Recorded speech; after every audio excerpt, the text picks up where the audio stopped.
તો ફાઇનલી મિત્રો આપણે આવી ગયા છે ગોધરા. ઉજ્જૈન ફરીને આવી ગયા છે. સોરી, દાહોદ આવી ગયા છે. અને હવે આપણે પકડીશું બસ અને જઈશું પીપલોથી પોતપોતાના ઘરે. અને વરસાદ બી છોટા છોટા પડે છે એટલે તમે જોઈ શકો છો આ બધા માણસો જઈ રહ્યા છે એમના ઘરે. એ બી દાહોદ રે બસ. ચિરાગભાઈને બહુ ઉતાવળ છે, અંધારામાં બહુ દેખાતું નથી પણ હવે ઉતારી રહ્યા છે લોકો. શાંતિથી બધું પતાવીને આવ્યા, મજા આવી, જીરું ફર્યા. હા, અને એવો જ પ્લાન હતો, જો મોડું થઈ જાય તો રોકાઈ જશું, એમાં કોઈ ચિંતાનો સવાલ નહોતો. પણ અમે એવો ઇનફ ટાઈમ મળી ચૂક્યો કે અમે બધું ફર્યા, શાંતિથી ખાધું પીધું, નાધું, હંગ્યા, ઉતર્યા, બધું શાંતિથી કર્યું.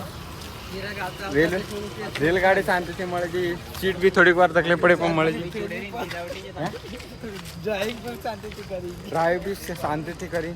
રેલગાડી ફેરવામાં જરીક તકલીફ તો પડી પણ જરીક ફેરી લીધી એમ, પહેલી વખત ફેરી.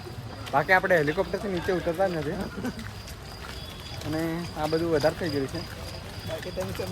બાકી સમજી શકો. આ દાહોદ આ લગભગ હું ક્યારે આવ્યો હતો 1997માં, જ્યારે ગાંધીજીએ લડાઈ લડી હતી ત્યારે અમે બે જણા યુદ્ધ કરવા આવ્યા હતા.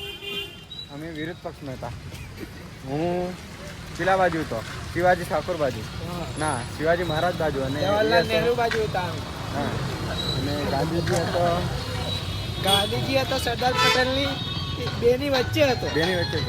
એટલે અમે બે વિરુદ્ધ પક્ષમાં હતા. અને આમાં કાલી માતાનું મંદિર છે. તો પ્રકાશભાઈ, તમને આટલા વર્ષો પછી દાહોદ આવીને કેવું લાગ્યું? મને તો બહુ મસ્ત અને સારું લાગ્યું ને બહુ મસ્ત મજાનું વાતાવરણ. હવે તો હજુ દાહોદમાં એન્ટર થયા છે, હવે કેવું લાગે એ નથી ખબર. હવે કેવું વાતાવરણ છે, મને તો બહુ ગમ્યું ને દાહોદ આવ્યું. મને બી બહુ ગમ્યું, દિલથી સારું લાગ્યું. હવે નેક્સ્ટ ટાઈમ પણ પાછા આવે છે આવતા વર્ષનું, કે જો આવે આવવાનું થાય અમારે, જો કદી દાહોદ પછી કોઈક વાર તો પણ અમે આવીશું.